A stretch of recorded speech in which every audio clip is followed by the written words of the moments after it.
C'est le seul président au monde qui ne dirige ni ne gouverne son pays. De l'extérieur, on peut même voir de l'omerta autour de la gouvernance politique et socio-économique. On peut même aller plus loin et penser que ce président et ses proches qui ont tous plus de 80 ans ont pris en otage le peuple camerounais qui est majoritairement jeune.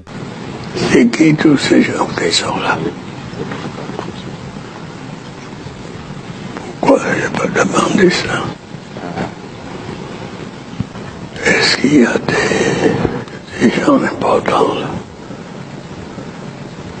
Il y a des ministres dans la salle. Il y a des ministres qui sont dans la salle. Le président Kagame a parlé, il est parti, introduit. Le monsieur vous a introduit. Il y avait un monsieur debout qui vous a introduit. Je dois parler maintenant.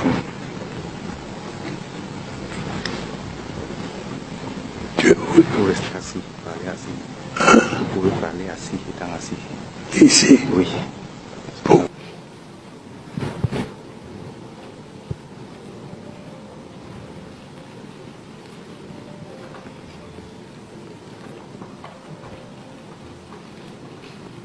C'est vous qu'on attend, monsieur le président public.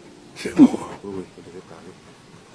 Il n'y a personne pour conduire l'État. On vous a déjà annoncé. Et puis, on se dit que c'est impossible. On ne peut pas y croire, vu la détermination et la bravoure du peuple camerounais. Le peuple camerounais préfère pronostiquer sur sa mort plutôt que de le combattre. Mes amis camerounais me disent souvent, si on t'a expliqué le Cameroun et que tu as compris, c'est qu'on t'a mal expliqué. Depuis plus de 40 ans, un seul homme incarne le pouvoir au Cameroun. Paul Biya. Président depuis 1982, il détient aujourd'hui l'un des plus longs règnes politiques au monde. Mais derrière cette longévité impressionnante se cachent de nombreuses zones d'ombre.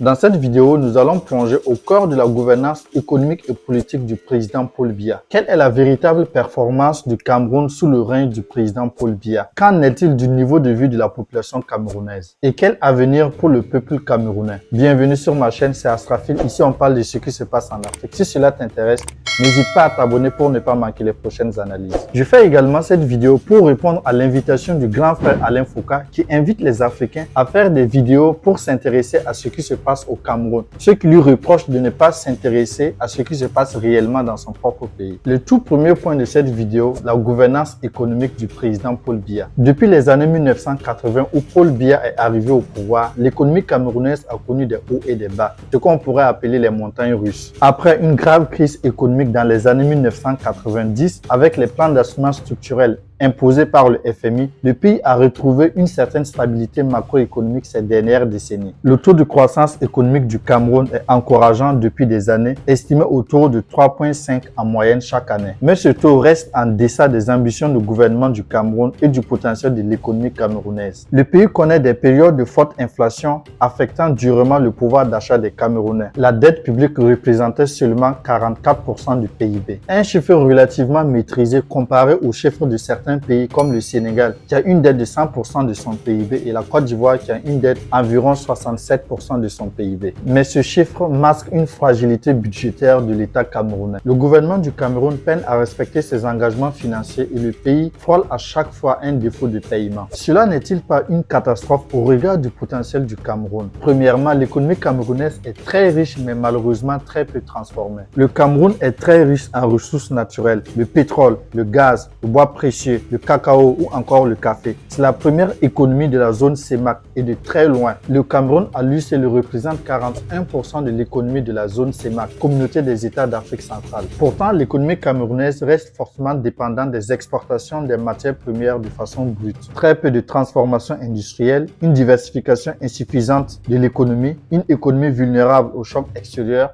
et surtout le manque d'infrastructures favorables à l'économie. À titre d'exemple, le secteur pétrolier qui représente à lui seul environ 40% des exportations du Cameroun n'emploie qu'une fraction minime de la population active. Deuxièmement, la corruption est très populaire dans la gouvernance du président Biya. Depuis 2006, l'opération Épervier a été lancée pour lutter contre la corruption. Plusieurs anciens ministres et hauts fonctionnaires ont été arrêtés, mais pour de nombreux observateurs, cette opération a surtout servi à neutraliser les rivaux politiques qui dérangeaient la conservation du pouvoir. Le Cameroun continue d'être parmi les pays les plus corrompus au monde selon la Transparence internationale. La corruption est endémique au Cameroun. Elle gangrène l'administration publique, elle freine les investissements et alimente le clientélisme. La deuxième partie de cette vidéo, la gouvernance politique du président Paul Biya. Officiellement, le Cameroun est une république démocratique, mais dans les faits, le pouvoir est hyper concentré autour du président Paul Biya. Depuis très longtemps, Paul Biya, ou du moins son entourage, gouverne par décret, contrôle la justice, l'armée et les médias publics. Les Camerounais, qui sont dans la plupart d'entre eux très panafricanistes et très virulents contre les chefs d'État des autres pays africains sur leur gouvernance, comme Alain Foucault, Nathalie Yam et d'autres panafricanistes moins connus, préfèrent fermer les yeux sur ce qui se passe dans leur propre pays. Cela dénote la cruauté du régime de Paul Biya. Au Cameroun, il est interdit de parler de liberté de la presse. On ne compte plus le nombre de personnes ou journalistes qui sont morts sous le régime de Paul Biya. Sur le plan électoral, les élections au Cameroun sont régulièrement contestées. Lors de la présidentielle de 2018, Paul Biya a été réélu avec 71% des voix. Mais l'opposition, notamment le principal opposant Maurice Kamto, a dénoncé des fraudes massives. Pour les élections d'octobre 2025, le même scénario se dessine. Le président Paul Biya sera opposé au MRC de Maurice Kamto et à certains amis d'hier. On ne peut pas parler de la gouvernance politique de Paul Biya sans évoquer ce qui s'est passé avec les anglophones. Je rappelle pour le coup que le Cameroun est un pays bilingue. La crise anglophone a montré la violence du pouvoir du président Biya. Depuis 2016, le pays est confronté à une crise grave dans les régions anglophones du nord-ouest et du sud-ouest. Les revendications initialement des enseignants et avocats anglophones ont été réprimées dans la violence. Aujourd'hui, le conflit a pris une tournure armée. On parle de plus de 6000 morts, 1 million de déplacés internes et une crise humanitaire majeure. Le dialogue national de 2019 a été perçu comme une mascarade par de nombreux acteurs. Aucun cessez-le-feu n'a été